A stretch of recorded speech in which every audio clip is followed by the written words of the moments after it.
Namaste Yakirajaya Nirakarananda Satchi Sukha Swarupaya Swami Nirakarananda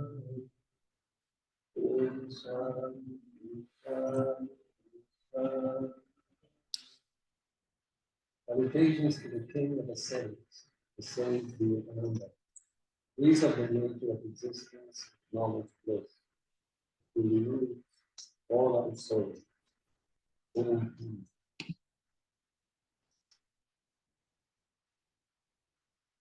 As you heard, I am on my way to Tampa. I have a nice young man lived with us for a couple of years. After finishing his studies, he got a job in Tampa. So we are driving together, we are sharing the drive. Then I fly back to St. Louis. Then I was Googling the route to take. I found that it was right through Atlanta. We need to stay in a hotel. I can see it in the say, stay at the same again. So it's a very nice opportunity. Halfway, practically, idea, the idea stuff. So anyway, this is a very pleasant surprise. Sure, and it all came about very quickly, so I couldn't give earlier notice. It's like, okay, today is Saturday. He bought a car Monday. So less than a week ago, he bought the car. Then he got the insurance on Tuesday. I don't know, everything happened, So it was only, I don't know, I told you a week ago or so, when I knew that we make I think the mother's grace took place, and so far so good. Tomorrow at 7 o'clock we start. So the topic is facing the monkeys. Many of you may have, yes, I was telling something this morning. It's very highbrow. Yes, what is the topic? It's very highbrow. So, but many of you have guessed it is from Swamiji's incident. His life. It's a well-known incident. Faced by the monkeys. So what happened? He said face the brutes. That's the lesson he drew from that incident. So we are going to talk one hour. So after Sri Ramakrishna's passing, his disciples started living together at the Baranagore monastery. That was around September 1886. And then they started going on pilgrimage here and there. And the first record that we have of Swami Vivekananda going on pilgrimage is from around August 1888. So 2 years later, he went on pilgrimage to Benares. And there it is believed that this incident happened. So he went to Benares, and then he was visiting Durga temple. Even if you go today to the Durga temple, you'll see lots of monkeys and a pond or a big tank of water, and it's called the monkey temple even today. So that is most probably where the incident happened, and we will see in Swamiji's words what happened there. When he was at the Parliament of Religions in 1893, he may not have mentioned it at the Parliament, but during that visit, he described the incident. He said, "Once when I was in Varanasi, I was passing through a place where there was a large tank of water on one side and a high wall on the other. There were many monkeys. The monkeys of Varanasi are huge brutes and sometimes are surly. They now took it into their heads not to allow me to pass through their street. So they howled and shrieked and clutched at my feet as I passed. As they pressed closer, I began to run. But the faster I ran, the faster came the monkeys, and they began to bite at me. It seemed impossible to escape, but just then I met the stranger who called out to me, "Face the brutes." I turned and faced the monkeys, and they fell back and finally fled. So actually, it is the other person who said, "Face the brutes," and he took that message beyond what was happening right then. Mm-hmm. So, we read this incident and we don't think much about it. Okay, what's the big deal? Monkeys were chasing him. He turned around and the monkeys fled. No, doesn't seem like a very earth-shattering incident.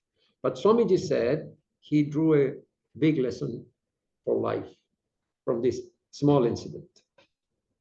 So when you try to put yourself in Swamiji's place, you try to imagine that you're being chased by monkeys, because we think, okay, what's the big deal? But when animals are furious, they are not like human beings. When they get aggressive, it's like a madness comes over them. I was reading about during COVID, this happened. There was some mad squirrel in New York, and neighbors were afraid of going out of their houses because the squirrel was so aggressive and so dangerous. It would bite through the clothing so quickly. So if you're afraid of a single squirrel, you can imagine a troop of big monkeys. These are langur monkeys. They're quite large. So it's very scary when animals are mad and in a group, they chase you. It's truly scary. Now, Swamiji was being chased, and suddenly he heard somebody shouting, "Face them." And he turned around and faced them. But he doesn't know the end of the story. The monkeys could have come all at him and piled on him. It could have happened. He doesn't know how it will end, but he took the risk anyway, and he faced them. And then the monkeys fled from him. Now, what has changed? He doesn't have any weapon. The same person who was running away from them, now they're afraid of him. The only thing that has changed is his attitude. Mm-hmm. That's all. He was afraid and he was running from them. Then he shed his fear and faced them, and they run from him. Isn't that interesting? That nothing changed outwardly. It's the same person. But the monkeys sensed his fear and they were chasing him. And then they found, whoa, this guy is not afraid of us. And they left him alone. So it's a very interesting incident.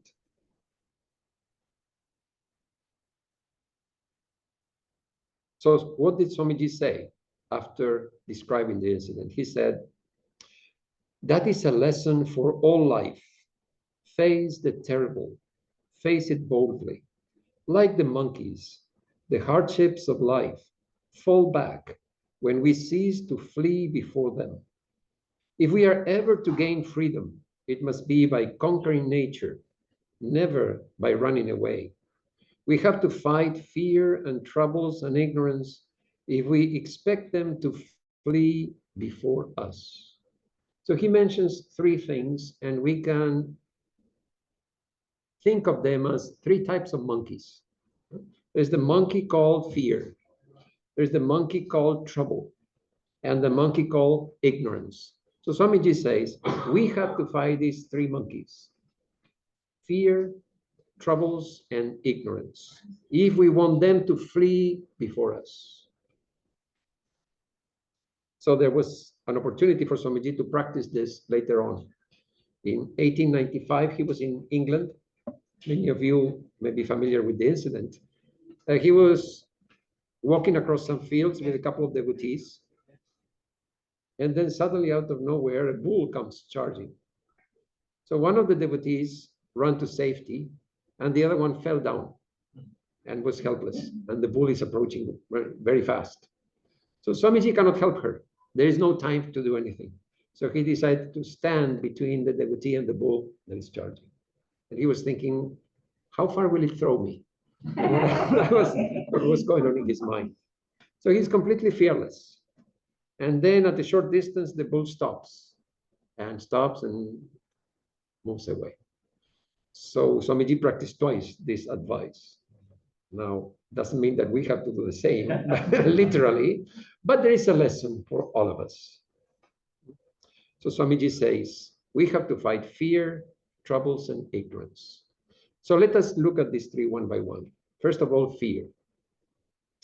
What kind of fear is he referring to? You know, different people have different fears. We all have one fear of another. There is a well-known little poem in Sanskrit. It's called Vairagya Shatakam, 100 verses on renunciation, Vairagya. So in one verse in that poem, the composer describes the different types of fear that human beings have. So he says, in enjoyment, there's the fear of disease. Well, you want to enjoy eating some cake. Then you're afraid, may I get indigestion? Will I get diabetes? So what is holding us back? We would like to eat the whole cake. Why not? It is very nice. Why stop with one piece? It's because of this fear holding us back. If I overdo it, I'll get sick. And it is a fact. There is no way out. I will get sick. So he says, wherever there is enjoyment, there is the fear of disease. In social position, there's the fear of scandal. Now, if you're an ordinary person, you're not too bothered. If you're a famous politician, you are always afraid, oh, something will come out. Huh? So non-disclosure agreement and whatnot. So in social position, the higher your position in society, the more the fear of some scandal, bad reputation. In wealth, there is the fear of kings. In the old days, the king can do anything. So if you're wealthy and the king is displeased with you, he can take everything away from you. So in wealth, there's the fear of kings. In honor, there's the fear of humiliation. You know, in the old days, if somebody is humiliated, then they say, well, I have no honor, I will challenge you. Duel. They're willing to die rather than to live without honor. My honor is more important than my very life. So in honor, there's the fear of humiliation. In power, there's the fear of enemies.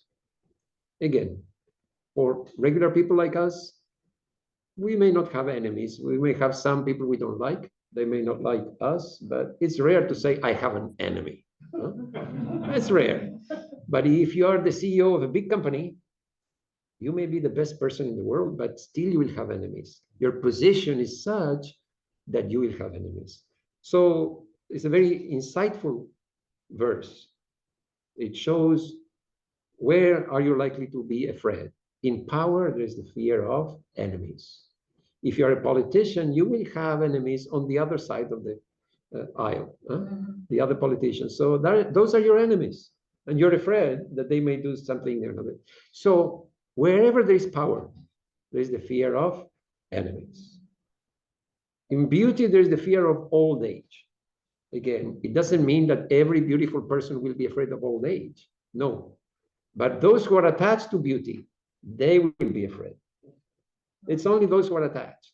So those who are attached to beauty, they will be afraid of old age. And we see there's a whole industry around that. How to be youthful forever. Then, in learning, there's the fear of other scholars, your opponents. And then he says the most universal fear in the body, there is the fear of death. And that is universal. It is hardwired in us. So these are all the types of fears that human beings have. But when you think about all these seemingly different types of fear, you can find a lot of common things. Why? Yes, exactly. I was going to get there a bit further down the line. But that was a nice I am shortcut. so sorry. No, that's good. That means you're listening and thinking. That's very good. You're listening and thinking. So basically, what you find in all these types of fear is, one is the fear to be separated from what I like. I have my wealth. I am afraid of losing it. I have beauty. I am afraid of old age. So basically, I'm afraid of losing what I like. So that is all, many of these fears can be put in this category. I'm afraid of losing what I want, what I like. The other category is, I'm afraid of getting what I don't like. I don't want to get a disease. So I'm afraid of getting something I don't want. I'm afraid of a car crash. So I'm afraid of crashing my car. So like that, all these types of fears can be reduced to two: the fear of losing what I want or getting what I don't want. In other words, as you rightly said, attachment is at the root of all fear. We are attached to some things. That creates our likes and dislikes, and that creates fear. So the more our attachment, the more our fear. The more our detachment, the more fearless we are. So Vairagya Shatakam, 100 verses on renunciation. So it says that only in renunciation there is fearlessness. That is the punchline at the end of the verse. Only in renunciation there is fearlessness. So long as we have attachment, there is fear. And we all have attachment and we all have fear. There's no point in denying that.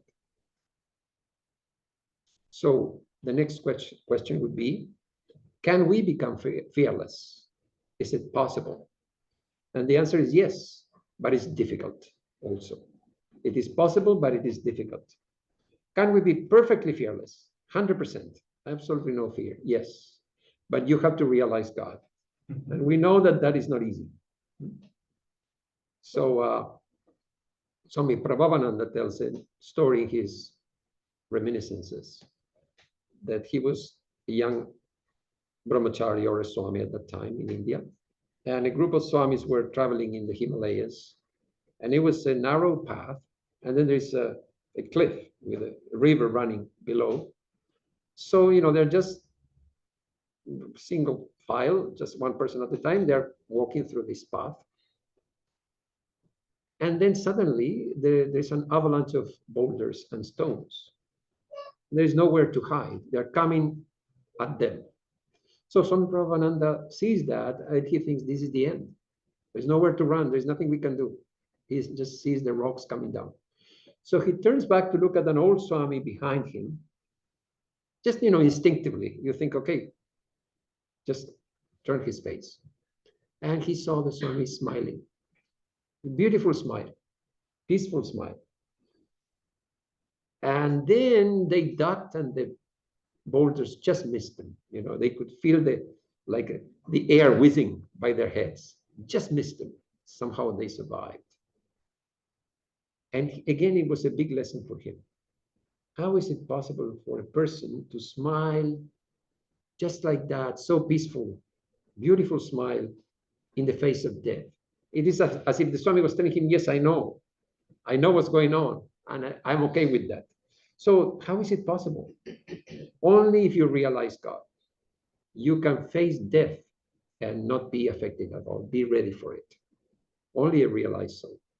That same Swami said, the Swami who smiled, he said, I have known times in my life when you could cut my body to pieces and I would have laughed. So when you have that experience, you're ready. You're always ready, no matter what happens. So an illumined soul can be perfectly fearless.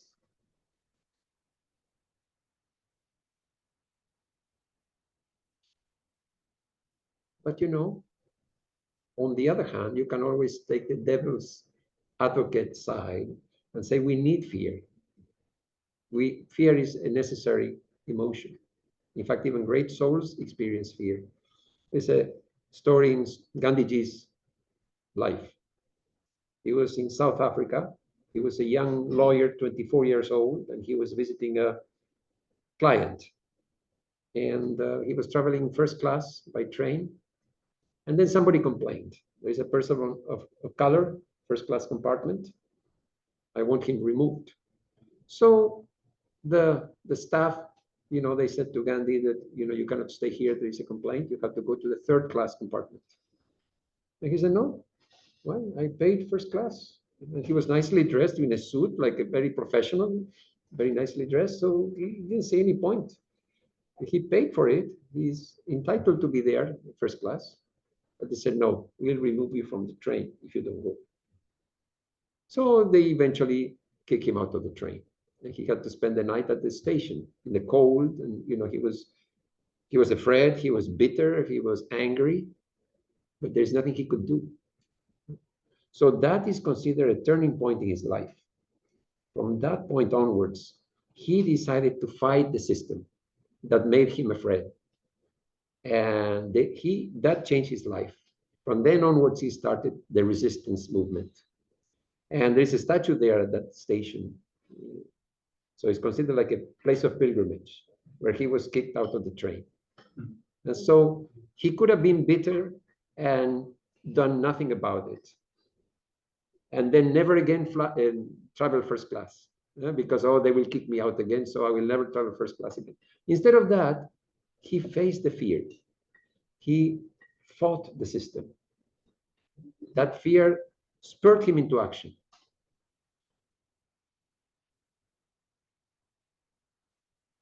There's a saying of Sri Ramakrishna. He used to say, Lajja, Grina, Bhoy, Tin Thakte Noy. Lajja means fear, means shame. Grina means hatred. Bhoy means fear. So he said, you cannot be spiritual so long as you have these three: shame, fear, and hatred. It's a saying of Sri Ramakrishna. Sometimes people quote that. You will find it in the Gospel of Sri Ramakrishna. You cannot be spiritual so long as you have these three: shame, fear, and hatred. So there is a nice story in Holy Mother's life. Once, the Bodhan house where Mother used to stay, there were some monks also living there in their own quarters, in a certain part of the house. And there were lady devotees, all the time there. And so one day the ladies were having some fun and they became very loud. So they were laughing and shouting. So in those days, the culture was different. So Holy Mother came and scolded them. Hey, there are monks here and you are shouting. I can hear it all over the house. Don't you have any lajja? Don't you have any shame? You are a woman. In those days, you have to be humble and quiet and never raise your voice. So don't you have lajja? You should have lajja. You should have shame. So she scolded them nicely. And one of the young devotees said, but Mother, Sri Ramakrishna said, you cannot be spiritual so long as you have lajja.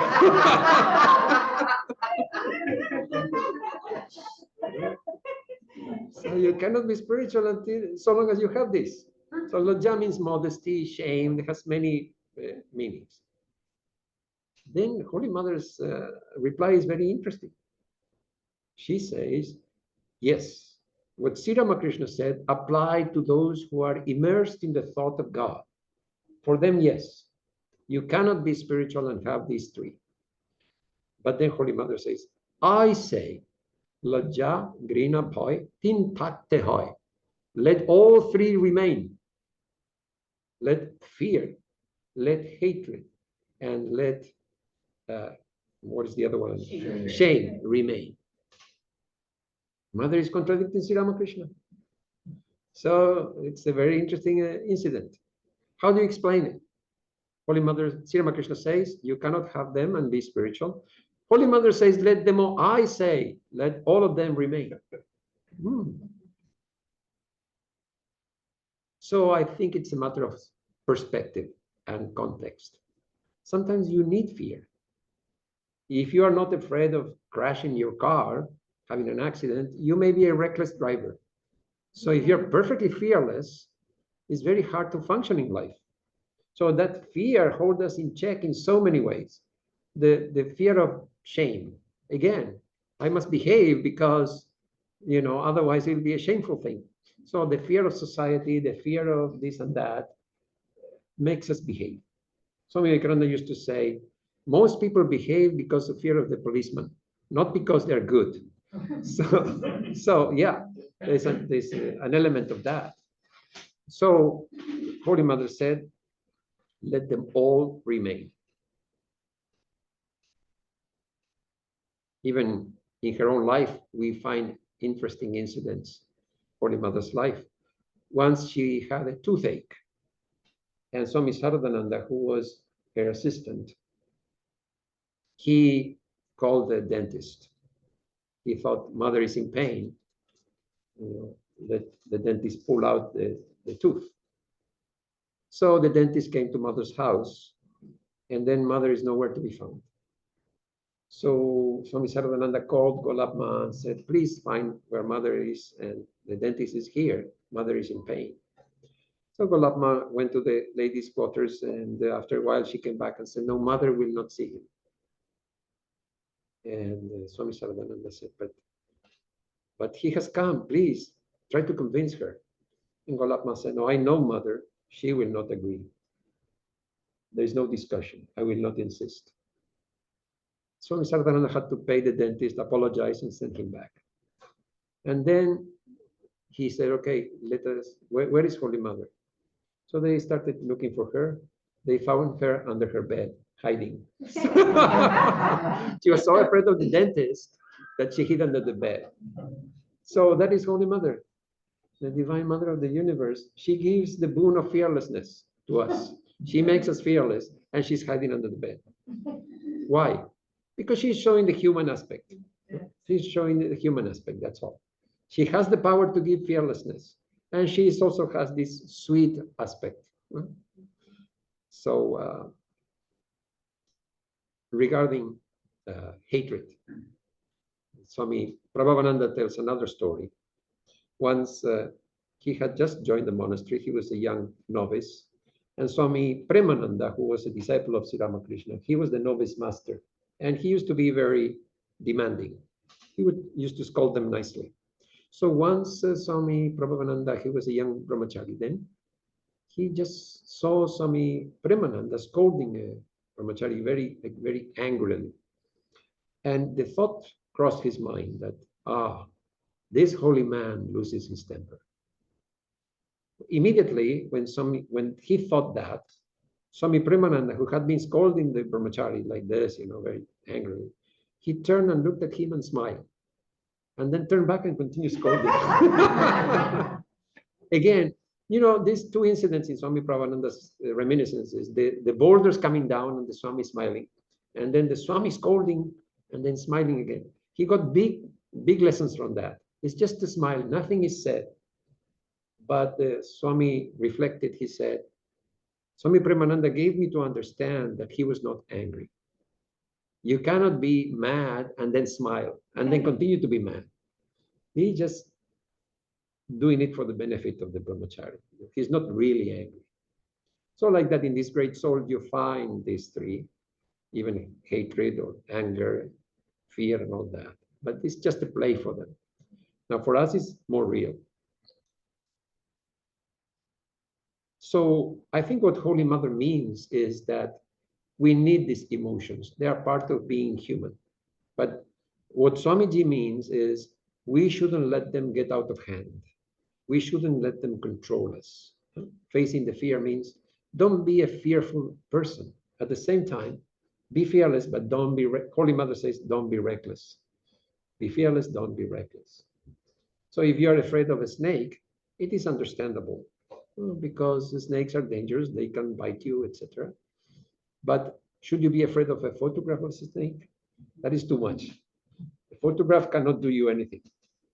So like that, be fearless, face your fears, at the same time, have common sense. Holy Mother is saying, have common sense. There is a justified fear also. So the problem when we let fear go too far is that it becomes worry.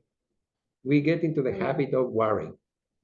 So it starts with fear, a little fear here and there, and then, I worry about this, I worry about that. Mm. And then when worry progresses, it becomes anxiety. And then it's no longer about, it's just I'm anxious. I forget about what, why.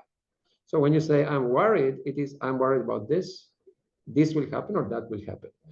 By the time we are anxious, we forget why. It's just a state of being that I am anxious all the time, and then I need a pill to be prescribed. And by then it is too late. So Swamiji says, start with fear. Don't be such a fearful person. Then it will reduce your worries, and then you will not be anxious. So Swamiji says, fear is one of the greatest obstacles to human progress, spiritually and materially. Even materially, you know, these entrepreneurs in Silicon Valley, and sometimes people don't like them because they make so many millions and billions of dollars. But they always, you will find, they take big risks and they could lose everything. And many of them do. They lose everything. But they're willing to take the risk. And Swamiji says that fear is one of the greatest obstacles to human progress, spiritually and materially. So why most of us don't do exceedingly well materially is because we are afraid. If I risk too much, I will lose too much. But some people, they don't have that fear, and then they reap the results. So fear is an obstacle in every sense, materially and spiritually.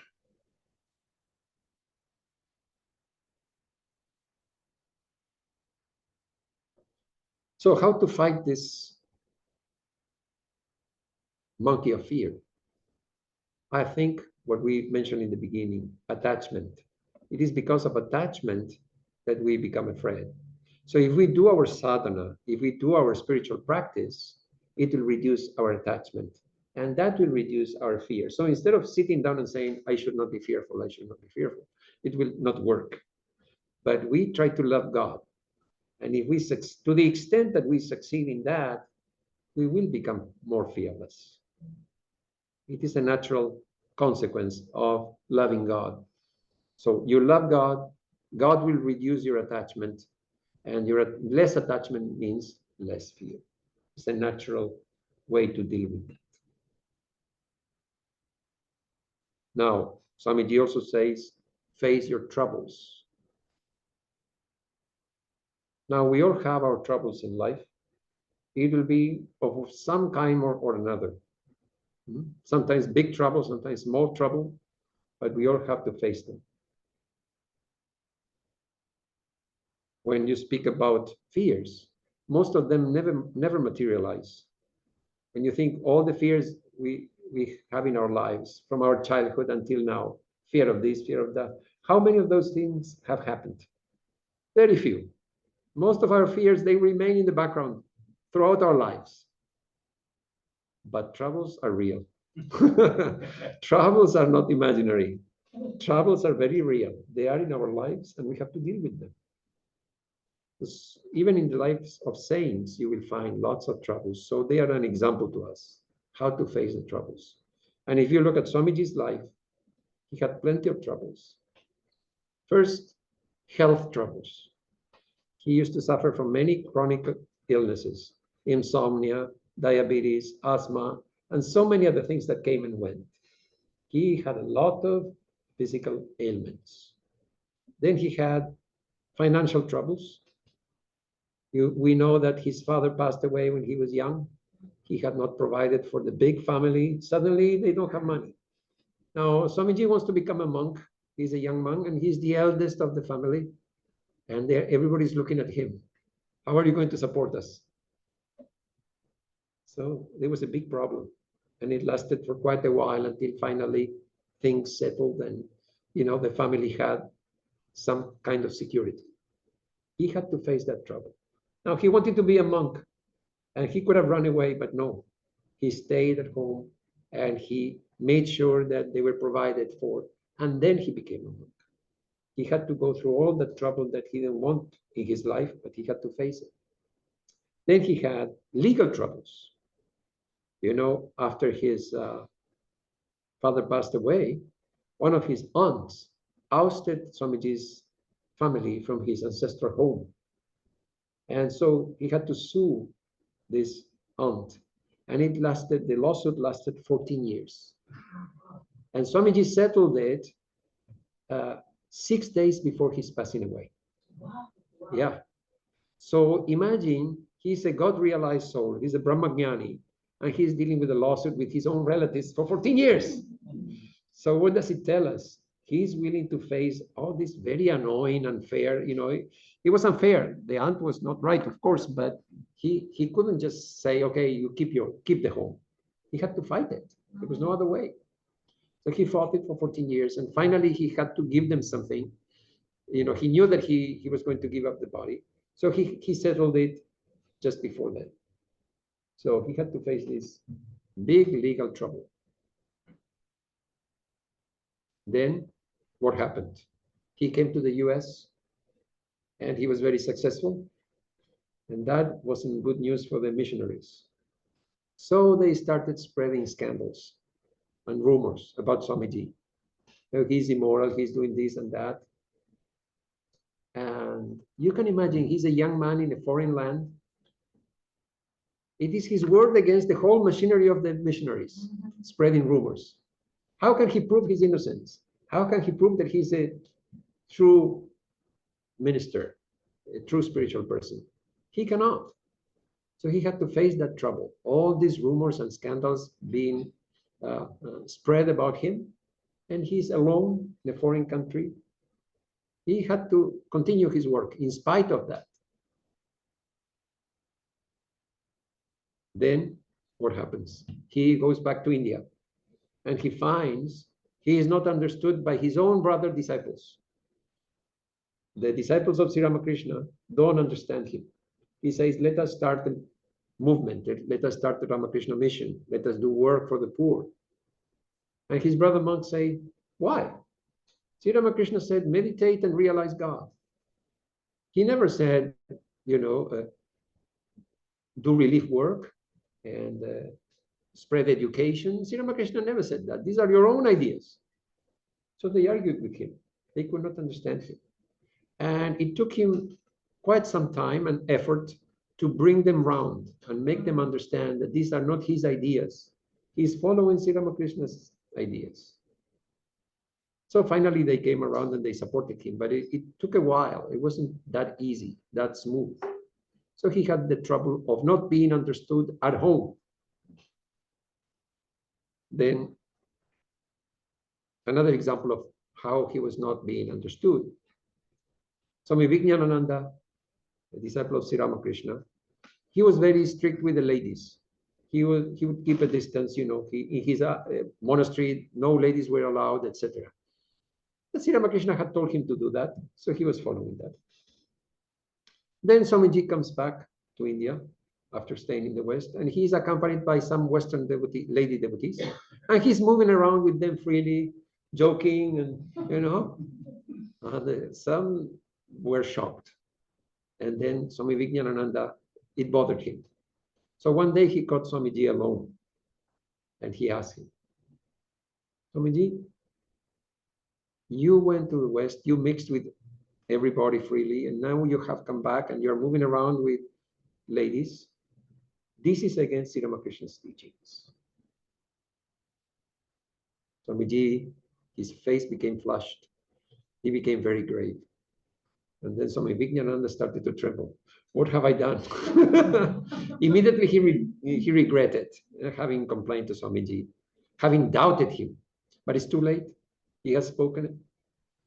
And Swamiji said, you see, Sri Ramakrishna taught you in one way, and you are following that. He taught me in a different way, and I'm following that. And then he added, not only he taught me, he showed me. There is a difference. He says, he not only taught me, Sri Ramakrishna showed me.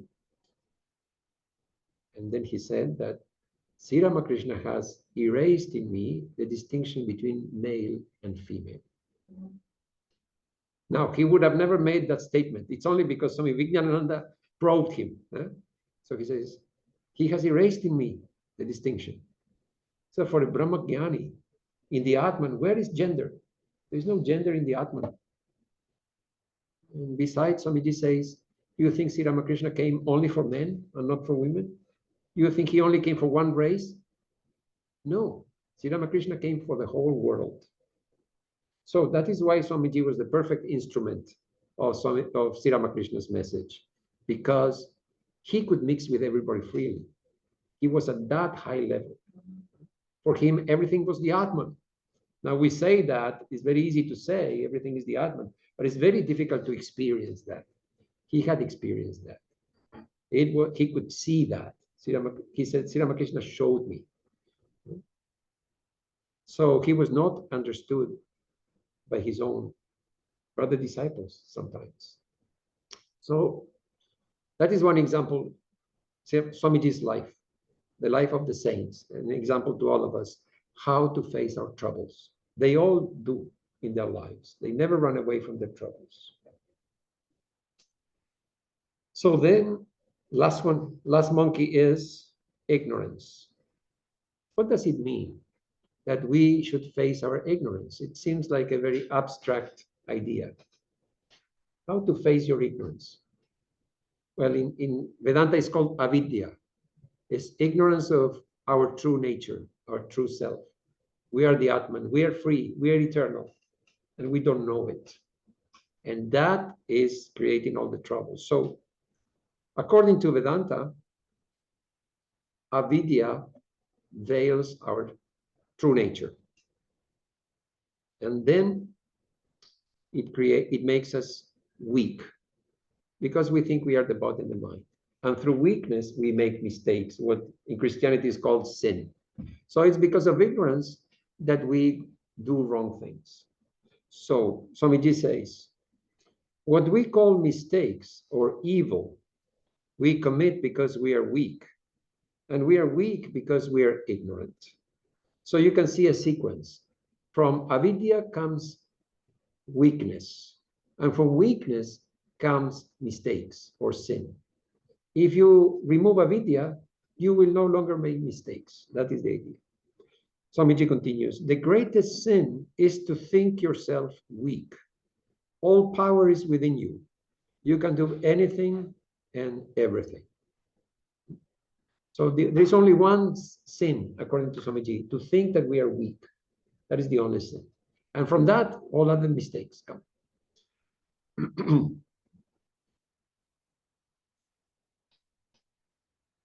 Swamiji says, I am the resultant of all my past, both good and evil. I have committed many mistakes in my life. But mark you, I am sure of this, that without every one of those mistakes, I should not be what I am today. And so I'm quite satisfied to have made them. What an interesting preacher. So he says, I have made many mistakes and I'm quite satisfied to have made them. I do not, he continues, I do not mean to say that you should go home and willfully commit mistakes. Do not misunderstand me like that. But do not mope because of the mistakes you have made. But know that in the end, all will come out straight. It cannot be otherwise, because goodness is our nature, purity is our nature, and that nature can never be destroyed. So he says, don't dwell on the negative things. If we make a mistake, it's only human. We all make mistakes. Don't dwell on it. There is no benefit from dwelling on our mistakes. Just move on. There's a nice Zen story about this. There was a master who had many disciples, and they had different duties in the ashram. So one of the disciples had the duty of fetching water. So several times a day, he would go to the well.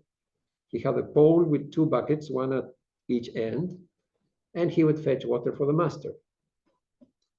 So after some time, one of the buckets sprung a leak, and he was losing half of the water along the way. So this went on for some time.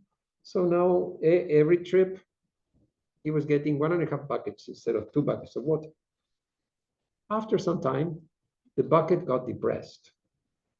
And the bucket said to the disciple, look, I have been doing this work for you for a long time. Now I'm useless. I'm leaking water. It's only half a bucket you're getting from me. I'm no use. Why don't you throw me away and get a new bucket? Then the disciple said to the bucket, no, everything is going on well. Don't worry about it. Gurudev has not complained. I haven't complained. And you're doing your job the best you can. Yes, the other bucket is full and you're half full, but that's okay. You continue as you're doing. There's nothing wrong. So it went on for some time. Then again, the bucket got depressed. No, I'm sure I'm no good. Please throw me away. And the disciple said, okay, let me show you something. So he went with the bucket to the path that leads to the well where he collects the water. And he said to the bucket, you see the path from the well to the hermitage? Yes. So do you see along the way beautiful wildflowers growing? Yes. He said, you see, every day as you're dripping the water, it makes these wildflowers sprout and blossom. Thanks to you, all these flowers have come into being. So don't get depressed. There is a meaning in everything that happens. Mm-hmm. You may feel that you're not doing a proper job, but God knows better. God knows when to give us what we need. So that's a beautiful Zen story that, we want to be perfect. We want to be this and that. And then we find that we make mistakes because we are ignorant. Swamiji says, don't dwell on the negative thing. Just move on. Huh? Just continue with your sadhana. Continue worshiping God. And yes, when we make mistakes, we get up and continue our march. There is no problem. There's another consideration, and that is that in Vedanta, our ideal is very high. We are nothing short of the universal spirit that is immortal, nameless, formless. So that's a very high ideal. The other day, I was at another center, and we were having questions and answers. One devotee, she said that, but Swamiji, I don't understand. I am that. I am Brahman. So why do I have to do this and that? I'm Brahman. Isn't that right? Isn't that what Vedanta teaches? So I said, yeah, you're absolutely right. You're Brahman, and that is what Vedanta teaches. And she says, why do I need to do anything? And I say, okay, I only have one question for you. Okay, what is it? I said, well, my question is, if you have a toothache, can you stay at home and say, I'm Brahman? Or do you go to the dentist? That is my only question. Then she said, no, I go to the dentist. Then you are not Brahman. You are, but you are not. You see, in Vedanta, there are 2 points of view. Paramartika, Vyavaharika. Paramartika means from the highest point of view. Vyavaharika means from the day-to-day point of view, our common experience. So when Swamiji says, I am that, he's speaking from Paramartika, from his experience. When Shankaracharya says, Tattvamasi, you are that, Shankaracharya is speaking from that highest point of view. He looks at the world, he looks at everything, he sees only Atman. So he can say, you are that. But then we are here below. How can I say I am that? I have a toothache. That is my reality. And I have to deal with that. Where is Brahman? Brahman is completely forgotten. Until I go to the dentist and removes my pain, Brahman is completely forgotten. So that is the problem, that we mix these two. Paramartika, Vyavaharika. It is true we are Brahman. At the same time, it is true that we cannot reflect it in our lives. So we can say I'm Brahman. There is nothing wrong with that. But side by side, we have to do something about it. We have to bring it out. We have to manifest it. So, as I said, the Vedanta ideal is very high. That is the problem. So the higher your ideal, the more likely we are to make mistakes. So suppose as the person says, Swami, my ideal in life is to be a law-abiding citizen. I say, okay, that's very good. That means you will never break the law. But then when you start thinking about it, how many immoral things you can do without breaking the law? There's a lot. There is a lot of unethical, selfish, shameful things you can do without breaking the law. So you can get away with a lot by saying, my ideal is not to break the law. I'm a law-abiding citizen. Everybody will clap. You're very good. But if you say, my ideal in life is to be spiritual, you're raising the bar way beyond the law. Now you cannot be selfish. Now there is no law that says you should be unselfish. But when your ideal is to be spiritual, now you have raised the bar so high. So every time you are selfish, you feel I made a mistake. But if you have a lower ideal that I want to be a good guy, I can be selfish sometimes. So you don't feel it is a mistake. So the higher your ideal, the less leeway we have to make mistakes. So naturally, a Vedantin has ample scope to make mistakes because our ideal is very high. It always seems that we come up short of the ideal, short of the ideal. And it is true. But we have to keep trying. In the Chandogya Upanishad, there is a nice story about the types of mistakes that we make. So once the creator, Prajapati, he was approached by the gods, by the demons, and by human beings. They wanted to be taught by him, by the creator. So first, the gods approached Prajapati and asked him, please give us instruction. And Prajapati said, Da. Just one syllable, Da. Have you understood? Yes. Damyata. Control yourselves. Because the gods knew that they are given to sense enjoyment. So in heaven, there is only enjoyment. There is no dukkha or misery. So the gods are always enjoying. So the creator said, Da, Damyata, control yourselves. Have you understood? Yes. Then the demons came to him and said, please instruct us. And he said, Da. Have you understood? Yes. Dayatvam, be kind, be compassionate. So the demons, they knew they are cruel by nature. So they understood Da to mean Dayatvam, be kind to others. Then the human beings asked, and he gave the same answer, Da. And they understood Datta, be generous, be unselfish. So the human beings knew they are self-centered. And God was telling them, be generous to others. And then the Upanishad adds that whenever there is a thunderstorm, you can hear the thunder, da, da, da. That Prajapati is reminding us, be kind, be generous, control yourselves. So though it is mentioned the gods, the demons, and human beings, we all have these traits in us. Some human beings, they are like demons. They are cruel by nature. Some human beings, they are like gods. They may be very good, but they lack self-control. Often we hear that so-and-so is such a nice man, such a nice person, but he drinks too much, or this and that. Lack of self-control spoils everything.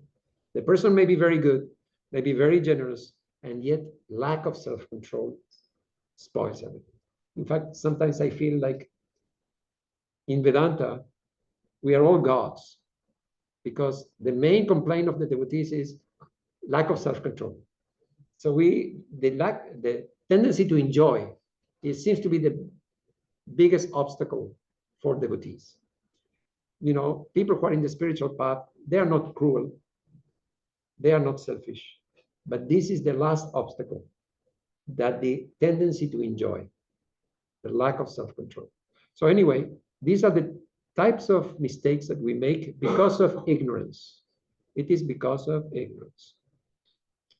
Sometimes I heard the comment from devotees that my pet is better than human beings. You know, my dog or my cat, they're better. They will never betray me. They will never do this and that. They're so faithful. Human beings, you can trust them. And they look at me like, what are you going to say? it's hard to argue. It's hard to argue because they really are faithful. But human beings do really betray you. So, but Swamiji addresses this very nicely. He says, the cow never tells a lie and the stone never steals. But nevertheless, the cow remains a cow and the stone a stone. A human being steals and tells lies, and again it is the human being that becomes a god. What a beautiful answer. Yes, it is true that human beings are complex. It is true that sometimes you have to be careful with them, but they can become gods. A dog is very faithful, but unfortunately it remains a dog. It doesn't have the capacity to rise higher. The uniqueness of the human being is that we can go low or we can go very high. We have that capacity. Swamiji says, there is nothing that is absolutely evil. Our mistakes have a place here. Do not look back if you think you have done something that is not right. Bless your mistakes. They have been angels unawares. Hold on to the ideal. Do not look back upon little mistakes and things. In this battlefield of ours, the dust of mistakes must be raised. Another surprising statement. Battlefield of the spiritual life, the dust of mistakes must be raised. It means just do something. Even if you make a mistake, doesn't matter. Inactivity has to be avoided. Just lethargy, like, oh, okay, it will happen by God's grace one day. No, do something, try something. There's a nice story, and with this we'll finish because I think we are going. Is it an hour already? Yes. Yeah, okay. So I won't take much longer. So anyway, there's a nice story that once a devotee came to Swami Yatishwarananda with a complaint. Maharaj, I have taken Diksha, initiation. I'm repeating my mantra, and I find that my mind is worse. I'm more restless, I'm more irritable. I have more tendency towards enjoyment. All the bad things are increasing as a result of repeating my mantra. How is it possible? And the Swami gave a beautiful answer. He gave an example. He said, suppose you have a field that has been fallow for years. Now you want to cultivate it. So you turn around the soil and you sow the seeds and you start watering and you're looking forward to your crop. So the plants begin to grow and you look forward to harvesting the crop. But then you notice lots of weeds, nasty weeds, and here and there a little bit of whatever you have sown. And you wonder, where is this coming from? I wanted corn and I'm getting weeds. So he said, this is what is happening to you. You have ignored your mind all along.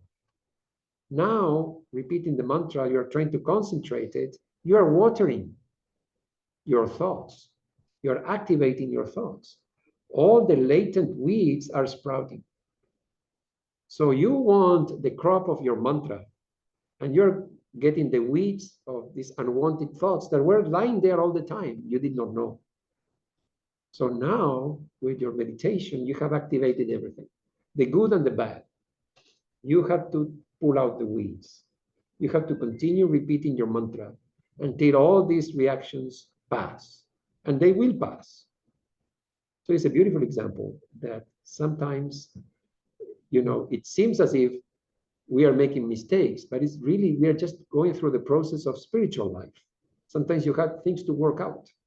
Just like this person started repeating the mantra and the mind seemingly got worse. You have to go through that process. Have patience, persevere, and gradually the weeds will be less and less, and the mantra will be more and more powerful. In the Gita, it is said that Neha Vikramana Shusti Pratyavayana Vidyate. In this yoga, no effort is wasted. You see, if your boss in the office gives you a job and you do half of it, he will say, this is not acceptable, you're fired. But in Dharma, in this Dharma, even a little bit of effort unfinished is not wasted. Whenever you repeat God's name, it will never go waste. however distracted your mind will be, it will never go waste. And then he says, pratyavayo na vidyate. There is never the opposite result produced or the wrong result. You will always get the right result in this dharma. If you think of God, you will get God. You will not get something else. So in the meantime, yes, there may be struggles, but if you worship God, you will see God and nothing else. So let's finish here. So we saw this incident in Swamiji's life, how he was chased by the monkeys, and how he said that we should face them. And he described them with 3 words: fears, troubles, and ignorance. And we saw a little bit about the fears, how they originate from attachment, and then the troubles that Swamiji had to face in his life. And then we saw that ignorance is the source of weakness, and weakness makes us do the wrong things. And the way forward is not to dwell on weakness, but to dwell on strength and continue our spiritual life. And that will get rid of the ignorance. Om Masato Ma Sadgamaya Tamaso Ma Jyotirgamaya Mrityorma Amritam Gamaya. Shanti Shanti Shanti. Lead us from the unreal to the real. Lead us from darkness to light. Lead us from death to immortality. Om peace, peace.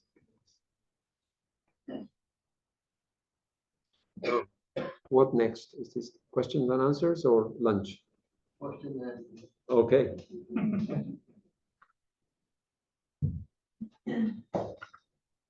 I'm ready when you are.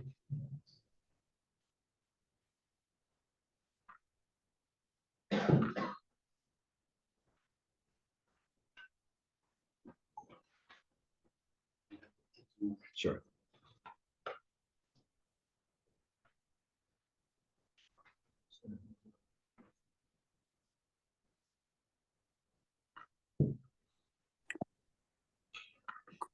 Yes. About fear. So, as I observe lots of time, when you're very much afraid, next step is anger. Okay, always come like if you are driving, someone passes you without giving you a signal, first you're afraid and then you honk, correct? Yeah. So that's a so how we can improve that reaction, immediate reaction that coming between these 2 energies that is transforming between back and forth. Yeah. Everybody heard the question? Yeah. So I think not only fear, it applies to all these negative emotions, like anger, how to change our reactions. So sometimes somebody attacks us, we are caught off guard, and we react aggressively, violently, and then we regret it. Oh, I wish I had kept my cool. What does it matter? Maybe the person is crazy or whatever, and why should I argue with a person who is not in their right mind? You know, afterwards we reflect, but in the heat of the moment, we don't think about these considerations. We just react. The way to do it is to do our sadhana every day, to do our spiritual practice every day. Why? There seems to be no connection, but there is. Our spiritual practice every day will influence our subconscious. Our subconscious will influence our mood, our disposition, what you call our disposition. So if our disposition is peaceful, if we are at peace with ourselves and with the world, any aggression, any unexpected event is less likely to shift our mood, because we are in that mood. We are in that disposition. I feel like life is okay. I am okay. Everything is fine. God is with me. And then somebody insults me. No.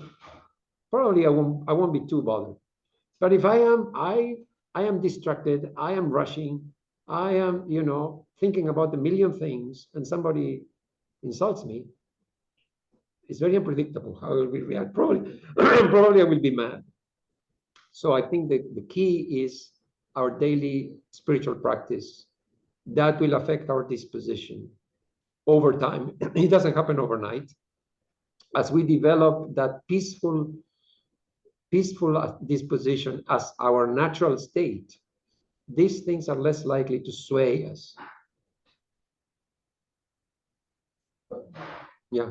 So the text is 100 verses, is that right? Yes. Verses? Yes. Okay, and it's strictly renouncing. Yes. Yes. Okay, two questions. You know, kind of like detaching or sort of unplugging from, you know, daily, you know, needs, you know, kind of associated with being responsible. So, so how do you sort of kind of gauge that against, you know, the ideals of kind of what you associate with? I don't know. I used to know some of the Sanskrit, but you know, the worldly life. You know, they do that for investors. So- Yeah, because a lot of these days there's a lot of association with too much spirituality. They would call this, if you're familiar with, you know, psychological kind of terminology, might call it spiritual bypass.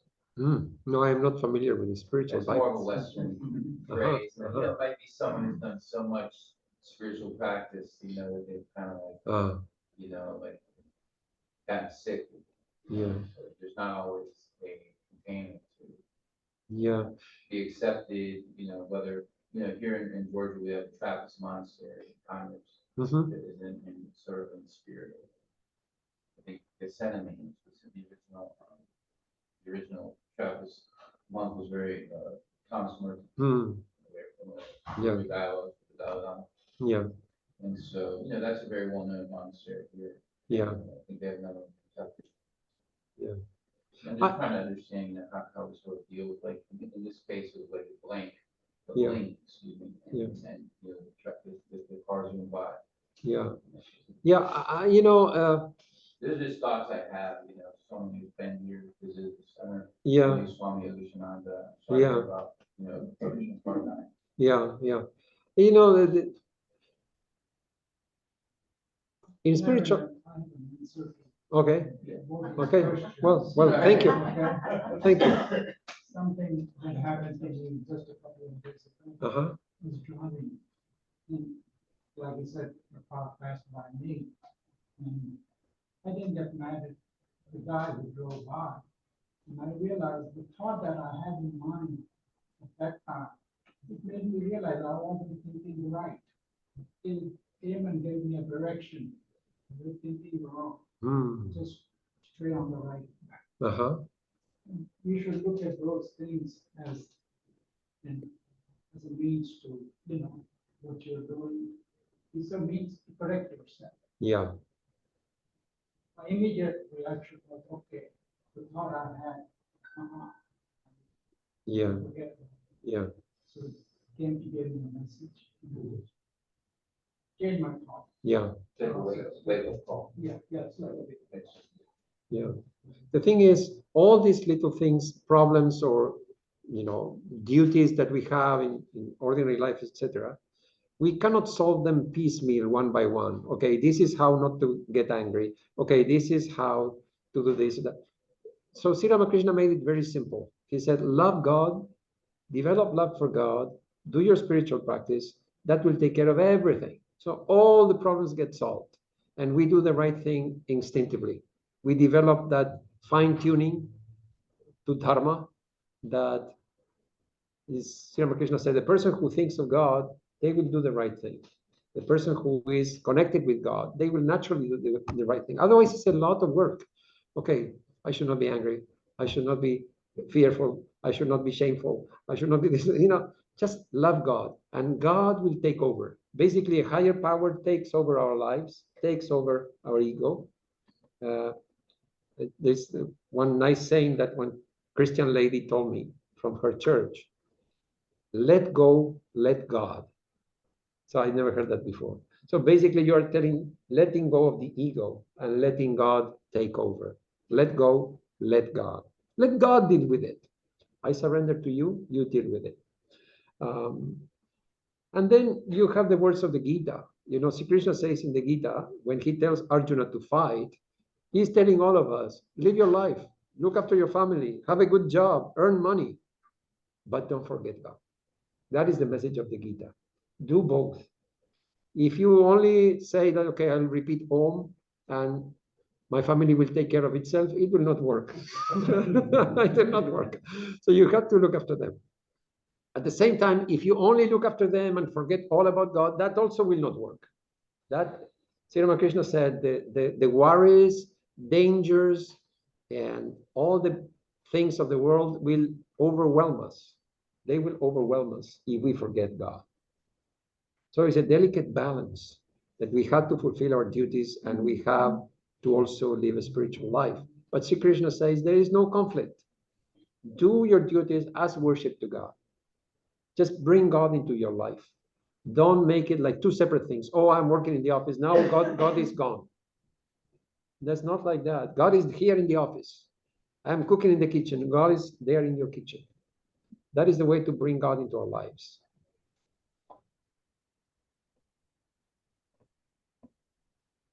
Yes. Two comments. Hey. One. How could saying the job did not had, you can't be spiritual if you have them. Yes. And Holy Mother saying the opposite. And in reality, there's no contradiction between the two. So we, in our ignorance, end up taking things too literally as opposed to taking them in the context. Mhm. So there really is not a contradiction. Yes. And the second thing, talk about the ignorance. Too often, we don't realize that there's a certain element of ego that keeps making us feel as if I know better, as if I'm better. Till I see someone sitting next to me who's wiser than I am, Mhm. giving a better reflection on the same point than I can, and let's go. That's my ignorance. Mhm. Yeah. But it requires humility to be able to appreciate and realize that somebody's point of view is better than mine. You know, it takes humility. Not everybody has that capacity. Yes. Okay, Swamiji, I have a question. Can you hear me? The incident. The verses. Oh, the verses.